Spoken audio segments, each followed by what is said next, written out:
Welcome to ಅಸ್ತ್ರ Kannada facts channel. ಹಿಂದೂಗಳ ಪ್ರತಿ ಮನೆಯಲ್ಲೂ ಕುಂಕುಮ ಅಂತೂ ಇದ್ದೇ ಇರುತ್ತೆ. ಆದರೆ ಒಂದು ಪ್ರಶ್ನೆ, ಕುಂಕುಮ ಎಲ್ಲಿ ತಯಾರಾಗ್ಬೋದು ಅಂತ ಒಂದಿನಾದರೂ ನಿಮ್ಮ ತಲೆಯಲ್ಲಿ ಬಂದಿದೆಯಾ? ಇದಕ್ಕೆ ಉತ್ತರ ನಾನಿವತ್ತು ಹೇಳ್ತೀನಿ. ನಮ್ಮ ಇಡೀ ದೇಶನೇ ಬಳಸೋ ಕುಂಕುಮ ತಯಾರಾಗೋದು ಒಂದೇ ಒಂದು ಹಳ್ಳಿಲಿ. ಅದಂತೂ ಆಶ್ಚರ್ಯಕರ ವಿಷಯನೇ. ಮಹಾರಾಷ್ಟ್ರದ ಸೋಲಾಪುರ ಜಿಲ್ಲೆಯ ಕರ್ಮಲಾ ತಾಲೂಕಿನಲ್ಲಿ ಕೈಮ್ ಎಂಬ ಹಳ್ಳಿ ಇದೆ. ಈ ಹಳ್ಳಿ ಕುಂಕುಮ ತಯಾರಿಕೆಗೆ ಇಡೀ ದೇಶದಲ್ಲೇ ಹೆಚ್ಚು ಹೆಸರುವಾಸಿಯಾಗಿದೆ. ಮುಖ್ಯವಾಗಿ ಕರ್ನಾಟಕ, ದೆಹಲಿ, ಗುಜರಾತ್, ಕೇರಳ, ರಾಜಸ್ಥಾನದಂತಹ ರಾಜ್ಯಗಳಿಗೆ ಕುಂಕುಮ ಕಳುಹಿಸಿಕೊಡಲಾಗುತ್ತೆ. ಒಂದು ಕಾಲದಲ್ಲಿ ಈ ಹಳ್ಳಿಯಲ್ಲಿ ಪ್ರತಿದಿನ 70ರಿಂದ 80 ಟನ್ ಕುಂಕುಮ ತಯಾರಾಗ್ತಿತ್ತು.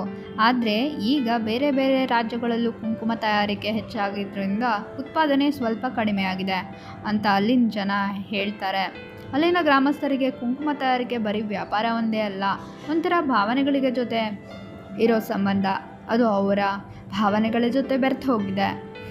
ಈ ಗ್ರಾಮಸ್ಥರು ಸುಮಾರು 300 ವರ್ಷಗಳಿಂದ ಕುಂಕುಮ ತಯಾರಿಸ್ತಾ ಬರ್ತಿದ್ದಾರೆ. ಗ್ರಾಮದಲ್ಲಿ ಸುಮಾರು 20 ಕುಂಕುಮ ತಯಾರಿಕಾ ಘಟಕಗಳಿದ್ದು ನೂರಾರು ಕಾರ್ಮಿಕರು ಕೆಲಸ ಮಾಡ್ತಾರಂತೆ.